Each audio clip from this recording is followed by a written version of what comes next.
Here is a quick tour of the IDE and Snippets package that I am releasing.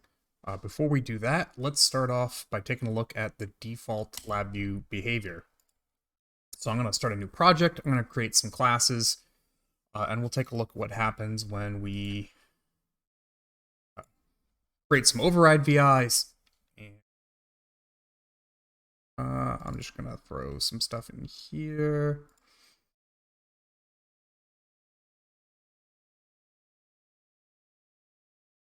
And then we'll see what this package changes after it's installed. So right now, this is more or less a default LabVIEW installation.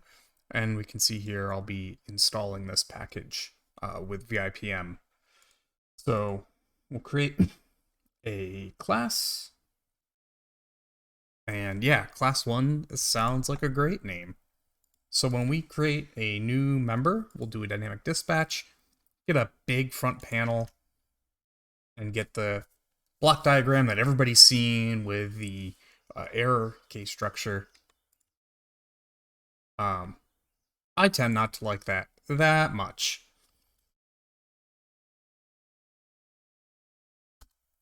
And for anybody that is unfamiliar with maybe why, there is a presentation by Darren Nattinger called An End to Brainless Programming, which talks about not always having that error case structure in every single VI in LabVIEW, which I tend to agree with.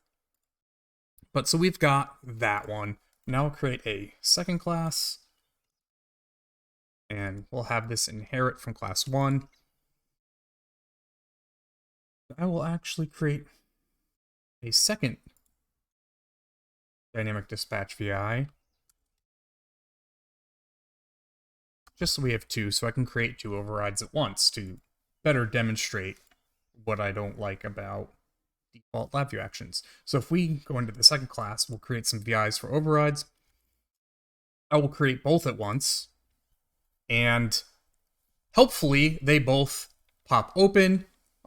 We can see by the dirty dot in the title bar, they're not even saved on disk yet. So you have to hit save, give them their name on disk, which is silly because they have to be named the same file name as what they're overriding. And of course, you got to go through and do that for each VI you overrode. So if you're doing a bunch of classes and you're spooling up a new project, there's just all of these little tedious things that, in my opinion, don't really need to be there. So that's the default action for classes. So let's go ahead and close that, and I will go ahead and install this package, and we'll see what changes.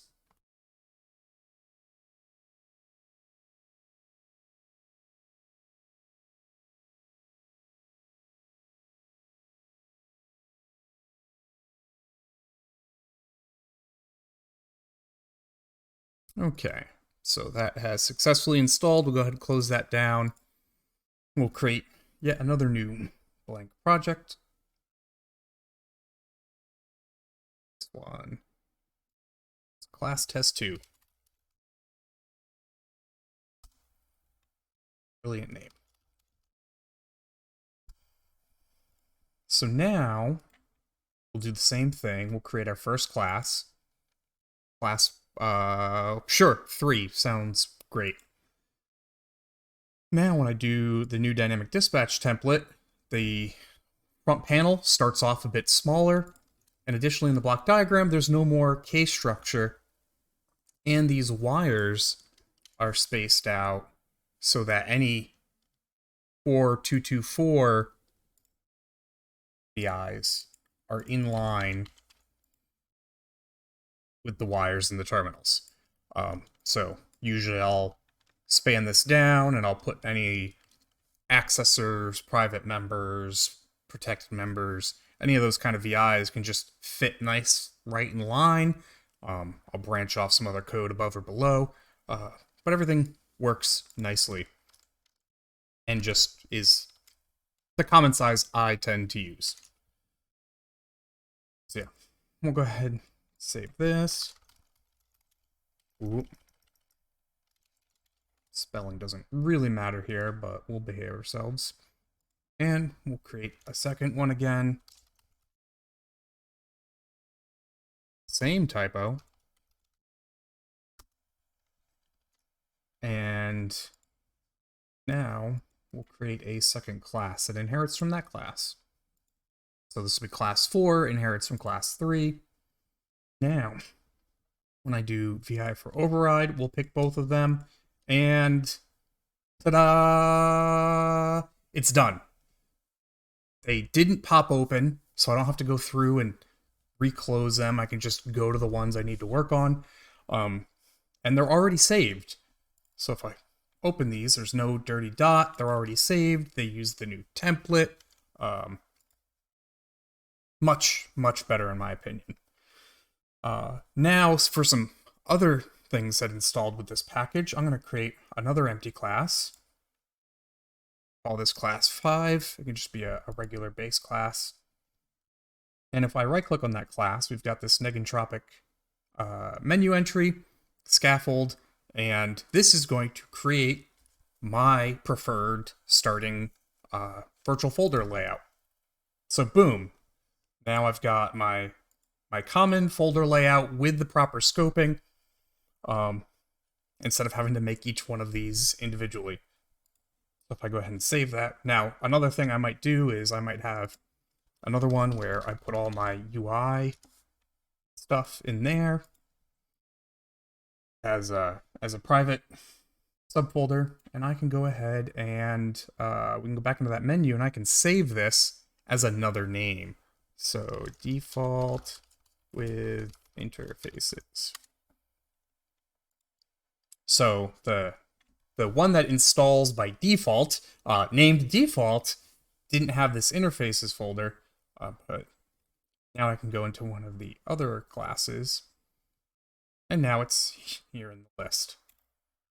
So we can see I get the interface here. So even if you don't like my default folder layout, you can go ahead and set up one class with how you like to organize the virtual folders and save that as something you can use easily from there.